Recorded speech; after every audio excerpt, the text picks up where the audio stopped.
Hello everyone, this is a podcast for July 2026 about synchronicity. Synchronicity is defined in the dictionary as events that appear to an observer as connected in some significant way. A classic example of synchronicity was related by the psychologist Carl Jung, who even invented the word when he experienced it.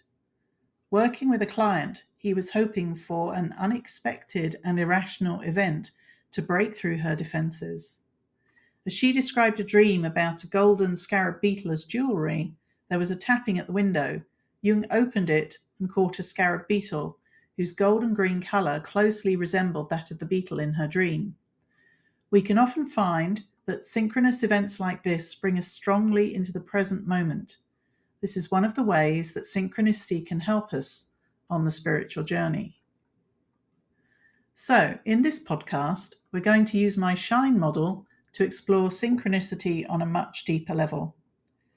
SHINE is an acronym that takes us through 5 energetic levels of awareness. It also reflects the different systems and approaches I use in my readings, coaching, and classes. Together, they give us a framework for understanding not only synchronicity, but also ourselves. The S in SHINE stands for soul level awareness. This is the realm of the 5th dimension, the Akashic records, spirit guides, and our deeper soul connection. It's where we begin to see life from a much bigger perspective. The H stands for human design. Human design is a map of your energy. As I always heard Richard Bandler say in another context, the map is not the territory. Our human design chart is not us. The chart is not here to tell you what to do with your life. Instead, it helps you understand how your aura naturally operates, so you can live more authentically in your own energy and make choices that are aligned with who you really are. The I stands for intuition. This is about strengthening your connection with your higher self. I often describe it as expanding the relationship between the 7 chakras within the body and the 8th chakra above the head, which I work with as the soul star chakra. As that connection deepens, intuition becomes clearer and more natural. The N stands for Neuro-Linguistic Programming, or NLP. At its heart, NLP is about understanding how our thoughts, language, and patterns influence the way we experience the world. It offers practical tools for creating positive change and personal growth. Finally, the E stands for energetics. This is everything happening within your energy field, your aura, your emotional and mental bodies, and the energetic dynamics that influence your everyday experiences, often without you even realizing it. Using these 5 perspectives, we'll explore synchronicity not just as a series of meaningful coincidences, but as something that can be understood on multiple levels of awareness. That gives us a much richer picture of what may really be happening when synchronicity shows up in our lives. Synchronicity is happening all the time, whether we notice it or not. I like to think of it as a continuously flowing river of energy, carrying currents of information and energetic charges. One of the reasons synchronicity is so powerful on the spiritual journey is that it reminds us we aren't simply a mind living inside a body. We are connected to something much greater. Those connections exist within us through our inner world, and they extend outwards to other souls and to the living field of life itself. So, how do we begin to notice synchronicity? One way is to recognize that when we're becoming aware of meaningful coincidences, we may also be moving into a state of greater vibrational awareness. As our awareness expands, we naturally become more open to seeing patterns, connections, and possibilities that we may have overlooked before. A moment of synchronicity can remind us of our deeper purpose. It may help us feel connected with loved ones in spirit, offer fresh insight into a relationship or life situation, or completely transform the way we understand a particular circumstance. Sometimes a synchronicity doesn't change what's happening around us. Instead, it changes how we see it. And that shift in perspective can make all the difference. So let's look at synchronicity from the perspective of soul level awareness. I believe we all have what I call a divine soul blueprint. One way to imagine it is as your soul's own cloud storage or internet site. When a soul individuates, separates from the greater sea of consciousness, and begins the journey of incarnation, it creates a unique blueprint that holds its individual essence, along with a record of its experiences across lifetimes. That record of incarnations is what many people know as the Akashic Records. Your current life can be accessed in the Akashic Records through your present name and birth details. From there, if it's helpful for your growth, the records may also reveal information about other lifetimes and the threads that connect them to your life today. So where does synchronicity fit into all of this?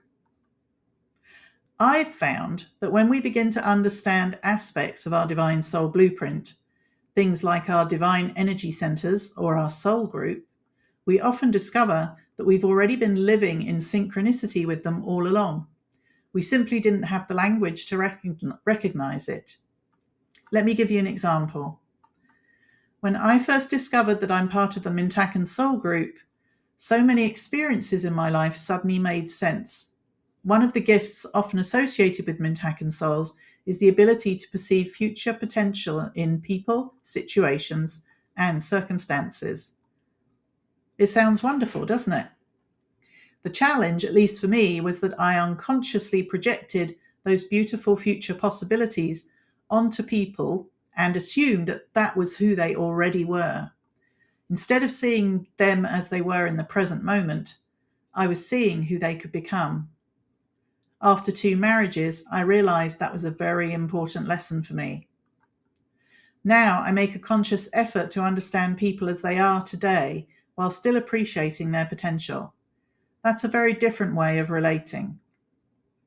Another characteristic I've noticed is that Mintakan souls can have a tendency to give people too many chances in relationships. Looking back, I can clearly see that pattern running through both of my marriages. Learning about this part of my soul blueprint didn't determine my future. What it did was give me greater self-awareness. It helped me understand a lifelong pattern, and from that understanding, I was able to make different choices. Today, I'm far more discerning instead of getting swept away by someone's potential. If you're listening and thinking, that sounds a bit like me, then exploring your own soul blueprint might be worthwhile. You may even discover a connection with the Mintakan soul group, or you may find a completely different pattern that's uniquely yours. This is just one example of what I mean by soul level synchronicity. The more we learn about our own soul blueprint, the more we begin to recognize that many of the threads running through our lives weren't random at all. They were quietly weaving together all along, waiting for us to notice them.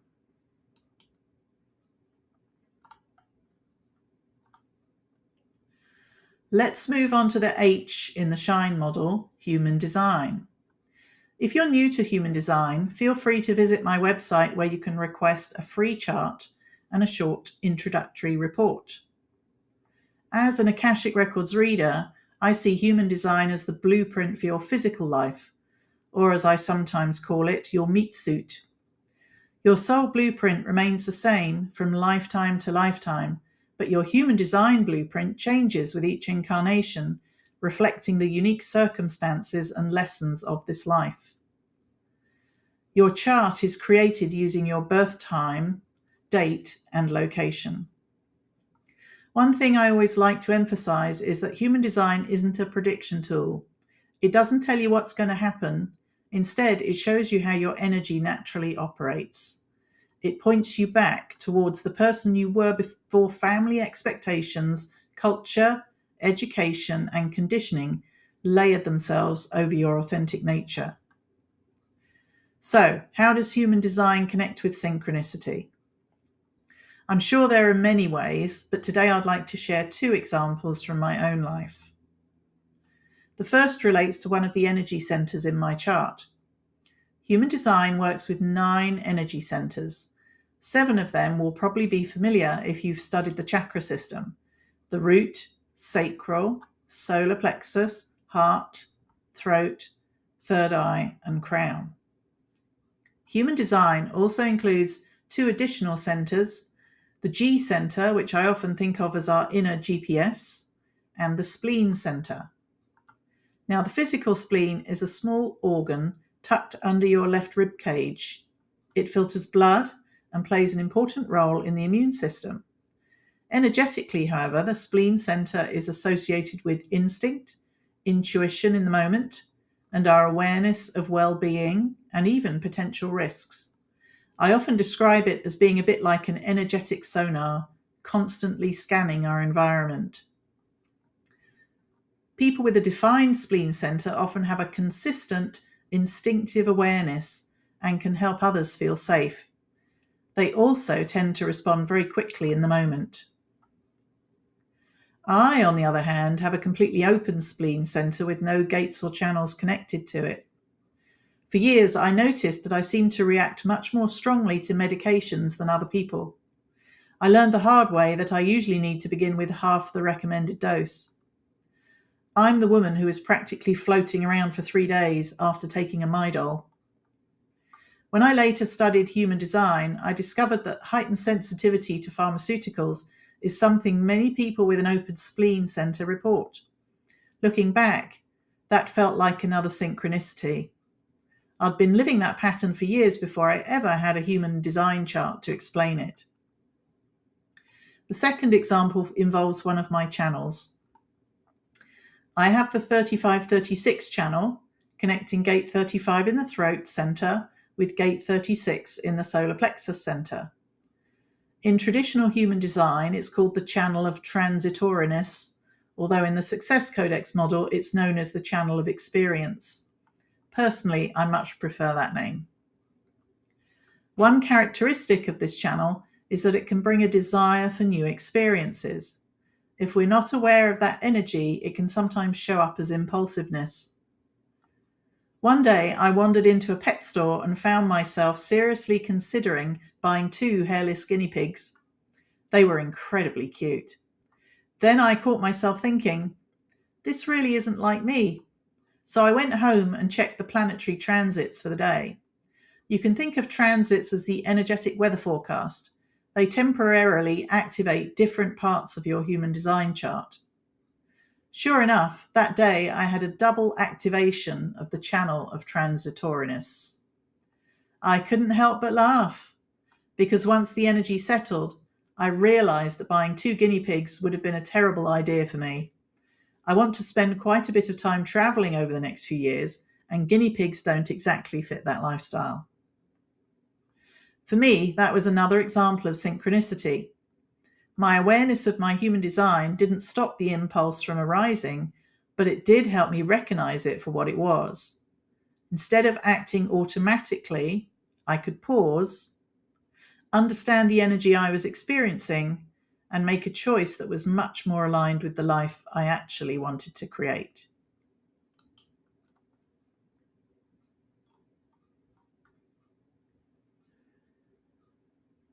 Next, let's look at the I in the SHINE model, intuition. For many people, intuition is the context in which they most often experience synchronicity. I like to think of intuition as receiving a download of information from our higher energy centers, those above the heart, or as a response to our desires, wishes, and needs arising from the lower energy centers below the heart. When those intuitive impressions meet our thoughts or our emotions, our mental and emotional bodies, that's when synchronicity can emerge. It's almost as though that quiet, energetic river we've been talking about sends a pulse through our awareness, connecting the inner experience with something happening in the outer world. Let me give you a recent example. I recently traveled to Albuquerque and rented a car at the airport. Nothing particularly synchronistic about that, or so I thought. Before I left home, I'd asked one of the teacher spirit guides I'm currently working closely with to send me a sign during the journey, something that would help me understand synchronicity more deeply for this podcast. When I arrived at the airport, I ended up waiting about 45 minutes in the heat for my rental car. Eventually, the paperwork arrived, and I noticed the license plate ended with 77. A few minutes later, an employee came over and apologized. There was a problem with that vehicle, so they were giving me a different one. I looked at the new paperwork. That license plate also ended with 77. Now my attention was definitely captured. For me, synchronicities often seem to build in a series, so I found myself thinking, okay, something's going on here. I drove to my hotel, but there wasn't a room number 77 or anything else that stood out. So later, in meditation, I asked my guide, what's the significance of the number 77? The response I received was simple. If I had lived to my birthday this year, how old would I be? I looked up his birth details. He would have been 77. Now, I completely appreciate that some people listening may hear that and simply think it was an interesting coincidence. For me, though, it felt deeply meaningful. It was exactly the kind of sign I had asked for, and it strengthened my relationship with my spirit guide in a way that felt both personal and encouraging. Whether you see experiences like this as guidance, meaningful coincidence, or simply an invitation to pay closer attention, they have a way of opening the door to a much richer conversation with life.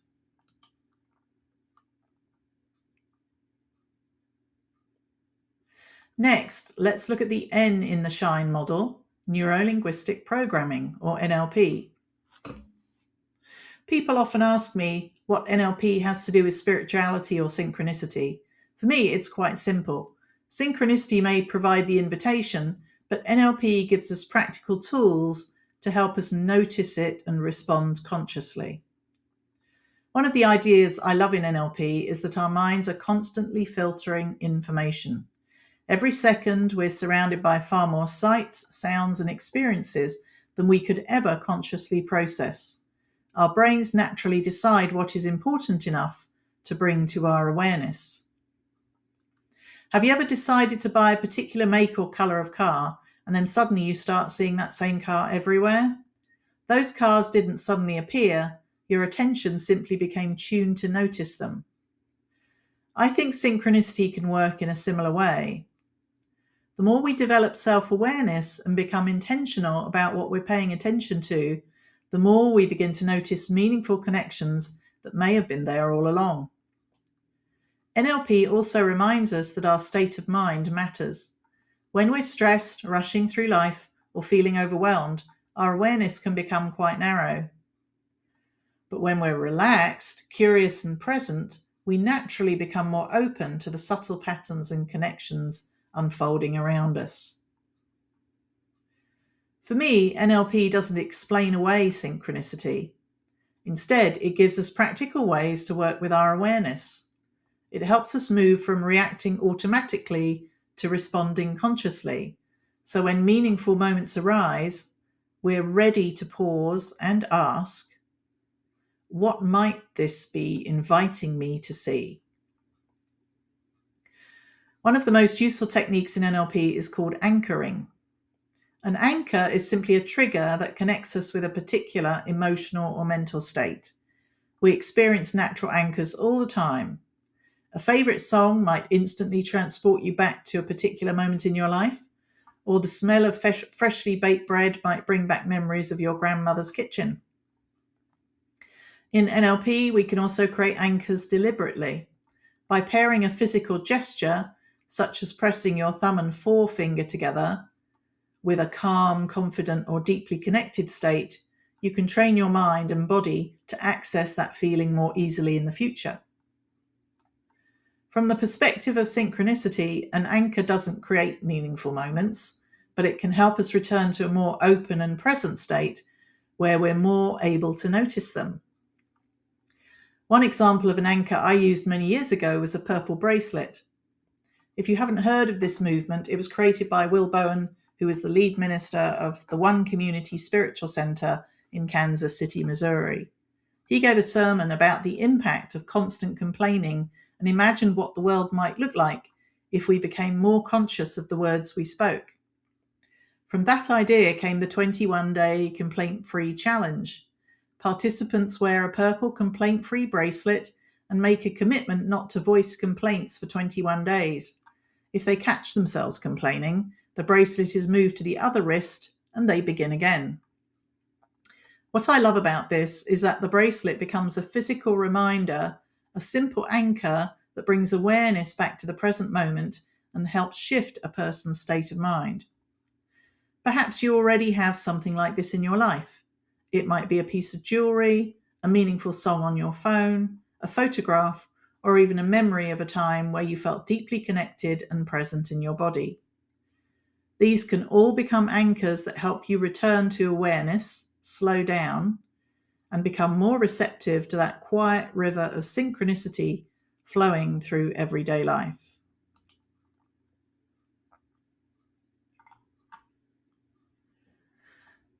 Most people have experienced synchronicity in daily life at some point in their lives, even if they didn't have a name for it.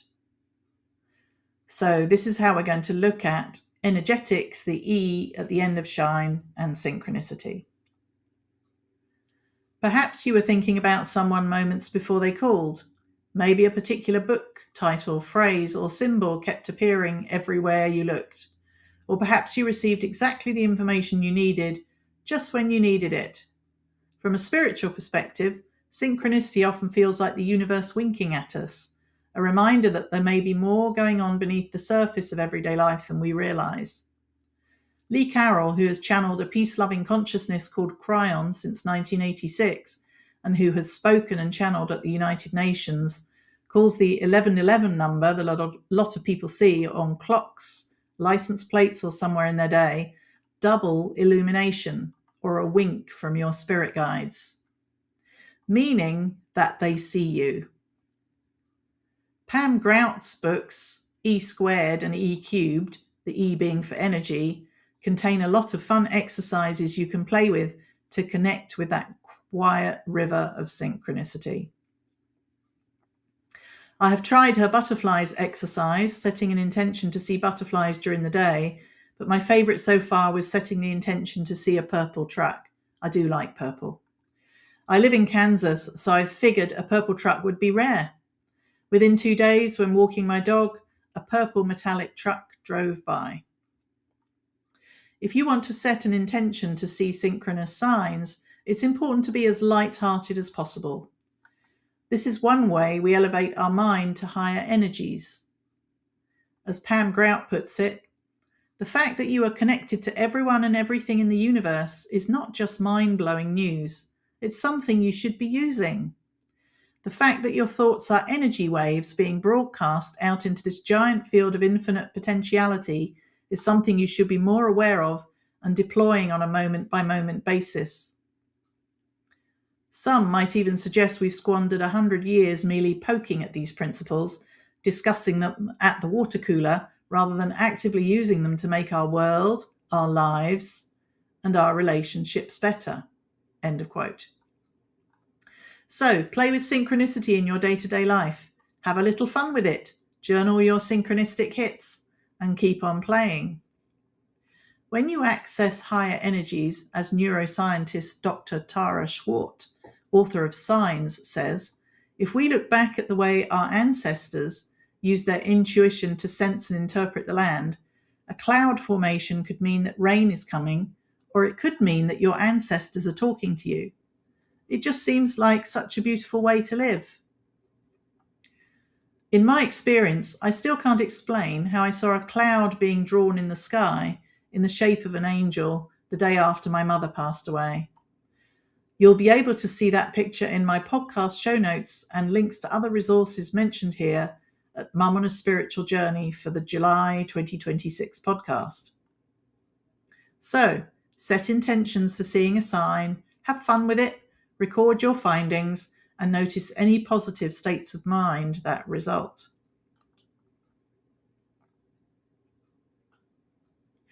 I hope you've enjoyed this month's podcast as we've explored different ways of understanding and aligning with synchronicity through the SHINE model, your divine soul blueprint, human design, intuition, NLP, and the energetics of everyday life. If you'd like to explore these ideas further, please visit my website, mumonaspiritualjourney.com, where you'll find the show notes, additional resources, and links related to today's episode. While you're there, you can also sign up for my free email learning series, where I share more about my work and the different approaches I use to help people reconnect with their authentic selves. If you're feeling called to work with me personally, I'd recommend beginning with the Soul Star reading.